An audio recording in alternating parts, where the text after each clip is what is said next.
بسم اللہ الرحمن الرحیم۔ السلام علیکم۔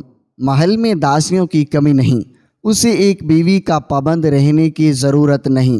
اس نے مجھے بھی آزاد چھوڑ رکھا ہے، لیکن میں رانی ہوں۔ میں اپنے وقار کو مٹی میں نہیں ملا سکتی۔ میں کسی کی بیوی نہیں بن سکتی، لیکن فطرت کا گلا نہیں گھونٹ سکتی۔ دل میں محبت کا جو الاؤ بھڑک اٹھا ہے، اسے میں بجھا نہیں سکتی۔ میں کسی کی بیوی نہیں بن سکتی جو مجھے پیار سے دیکھے اور میں جس کے راستے میں آنکھیں بچھاؤں۔ میں سمجھ گیا ہوں، رانی بلال نے کہا۔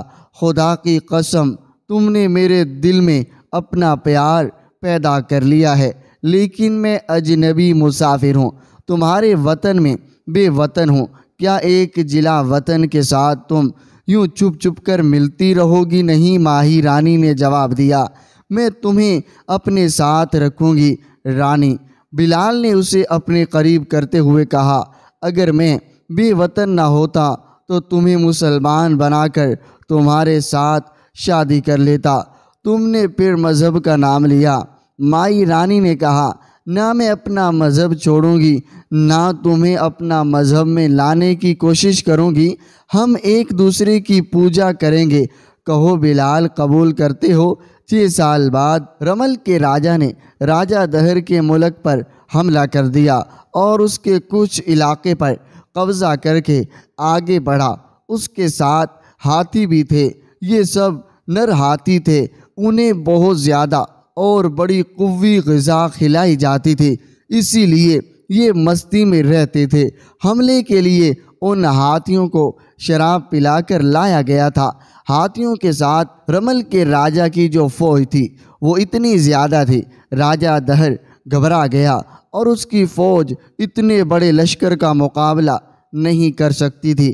راجہ دہر نے اپنے وزیر بد یمن کو بلایا اور اس سے پوچھا کہ وہ کیا کرے، مقابلہ کرے۔ مہاراج بد یمن نے کہا، اپنی فوج تھوڑی ہے تو کیا ہوا، اس خزانے کا منہ کھولیں جس میں آپ نے دولت کے ڈھیر لگا رکھے ہیں، یہ لوگوں میں تقسیم کریں اور انہیں کہیں کہ دشمن کے مقابلے کے لیے نکلیں۔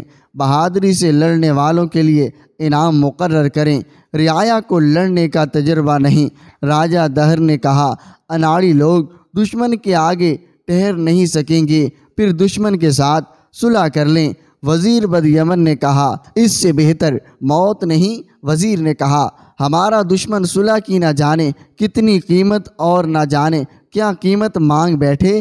صلح کا مطلب ہے ہتھیار ڈالنا، میں ہتھیار نہیں ڈالوں گا، پھر ایک ہی صورت رہ جاتی ہے۔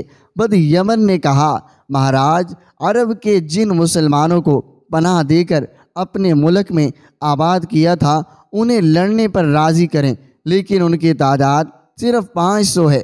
راجہ دہر نے کہا، شاید کچھ زیادہ ہو، اتنی تھوڑی تعداد میں کچھ نہیں کر سکیں گے۔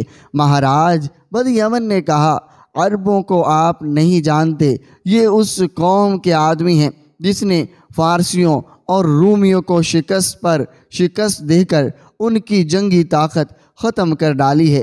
یہ لوگ دلیر بھی ہیں اور بہت تھوڑی تعداد میں بھی فتح پانے کا تجربہ رکھتے ہیں۔ چچ نامہ اور تاریخ معصومی میں لکھا ہے کہ راجہ دہر کو یہ مشورہ پسند آیا اور خود ان عرب مسلمانوں کے پاس گیا جنہیں اس نے اپنے ملک میں پناہ دی تھی۔ ان کی تعداد 500 تھی اور یہ سب اپنے قبیلوں کے سردار یا سرداروں کے بیٹے تھے۔ یہ باغی ہوئے، پھر وہاں سے بھاگ کر سندھ میں آ گئے تھے۔ ان کا سردار امیر محمد علافی تھا۔ بعض مورخین نے اس کا نام محمد حارث علافی لکھا ہے۔ وہ بنی اسامہ کا سردار تھا اور سندھ میں آنے والے سرداروں نے اسے امیر بنا لیا تھا۔ علافی قبیلے نے عبد المالک بن مروان کے دور خلافت میں مکران کے امیر سعید بن اسلم کلابی کو قتل کیا تھا۔ مہاراج علافی نے آگے بڑھ کر داہر کا استقبال کیا اور کہا، آپ کے آنے میں وہ شان نہیں جس شان سے آپ باہر نکلا کرتے ہیں، آج میری شان کو تمہاری تلوار قائم رکھے گی۔ راجہ دہر نے کہا، میں احسان جتلانے اور احسان کا صلہ لینے نہیں آیا، میں دوستی کا حق لینے آیا ہوں۔ اللافی نے اسے بٹھایا اور 3-4 سرکردہ آدمیوں کو بھی بلایا۔ کہو مہاراج، اللافی نے پوچھا، آج ہماری تلوار کی کیا ضرورت پیش آئی ہے؟ ہم دوستی کا حق ادا کریں گے۔ راجہ دہر نے اسے بتایا کہ ایک بہت طاقتور دشمن اس پر حملہ کرنے آ رہا ہے اور اس وقت اس کی فوج 10-12 میل دور پڑاؤ کیے ہوئے ہے۔ خدا کی قسم، عرب کے مسلمان کسی کا احسان بھلا نہیں کرتے۔ اللافی نے کہا، ہم دوستی کا حق ادا کریں گے، حق ادا نہ ہوا تو جانیں دے دیں گے۔ پھر کوئی ترغیب کرو اور میرے راج کو اس دشمن سے بچاؤ۔ راجہ دہر نے مایوس اور ہارے ہوئے لہجے میں کہا، مجھے اطلاع ملی ہے کہ دشمن کے پاس ہاتھی ہیں جو بدمست ہیں، ان کی یلغار کو تو کوئی فوج برداشت کر ہی نہیں سکتی، ان کے چنگاڑ سے ہی فوج پر دہشت طاری ہو جاتی ہے۔ کیا آپ لوگ ان ہاتھیوں سے مقابلے کو کوئی ترغیب سوچ سکتے ہیں؟ اے سندھ کے راجہ، ایک بوڑھے عرب سردار نے کہا، آج سے 40 سال پہلے کے دن یاد کر، تو اس وقت چھوٹا ہوگا۔ فارس کی آتش پرستوں نے ہمارے ہاتھوں کھائی ہوئی شکستوں سے تنگ آ کر قادسیہ کے میدان میں ہم سے فیصلہ کن جنگ کرنے کے لیے اتنی فوج اتاری تھی جو شاید اس سے بھی پہلے کسی لڑائی میں نہیں اتری تھی۔ آتش پرست ہاتھی بھی لائے تھے۔ ہمارے لیے ہاتھی بالکل نئی اور بہت ہی خوفناک چیز تھی۔ میں اس وقت جوان تھا اور میں اس میدان میں لڑا تھا۔ آئے سندھ کے راجہ تو شاید جانتا ہوگا، شاہ فارس کو یہ ہاتھی اس وقت کے سندھ کے راجہ نے دیے تھے۔ یہ ہندوستان کے جنگی ہاتھی تھے۔ 40 سال گزر گئے ہیں لیکن ان ہاتھیوں کے چنگاڑ مجھے آج بھی سنائی دے رہی ہے۔ ان ہاتھیوں نے ہماری فوج کو بہت نقصان پہنچایا تھا لیکن ہم نے ہاتھیوں کے سونڈ کاٹ ڈالی تھی۔ کیا یہ کام آسان تھا؟ نہیں میرے بزرگ دوست، راجہ دہر نے کہا، یہ کام آسان نہیں تھا۔ میں اس وقت چھوٹا تھا۔ مجھے ذرا بڑا ہو کر معلوم ہوا تھا کہ مسلمانوں نے قادسیہ کی جنگ میں فارسیوں کو بہت بری شکست دی ہے اور ہاتھیوں نے زخمی ہو کر اپنی فوج میں بگدڑ مچا دی تھی۔ جنگ قادسیہ 635 عیسوی 14 ہجری میں لڑی گئی تھی۔ اس وقت شاہ فارس یزدگرد تھا۔ اس نے مختلف ملکوں سے فوج مدد یہ کہہ کر مانگی تھی کہ اسلام کے سیلاب کو روکا نہ گیا تو کوئی اور مذہب زندہ نہیں رہے گا اور سب مسلمانوں کے غلام ہوں گے۔ اس نے سندھ کے راجہ سے بھی مدد مانگی تھی۔ سندھ کے راجہ نے اسے اپنی فوج کی کچھ نفری دی تھی اور جو خطرناک چیز تھی وہ ہاتھی تھا۔ معلوم نہیں سندھ سے کتنے ہاتھی شاہ فارس کو دیے گئے تھے۔ ان میں راجہ کا اپنا سفید ہاتھی بھی شامل تھا جو دراصل سفید نہیں بلکہ سفیدی مائل بھورا تھا۔ جنگ قادسیہ میں اس ہاتھی پر فارس کا مشہور سالار رستم سوار تھا۔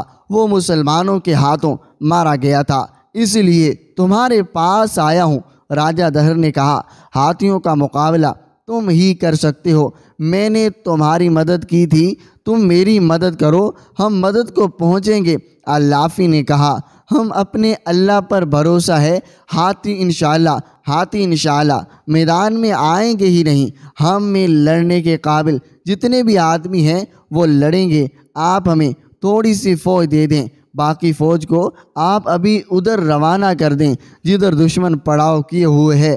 اس کے پڑاؤ سے کچھ دور آپ کی فوج پڑاؤ کرے اور اپنے ارد گرد خندق کھود لے۔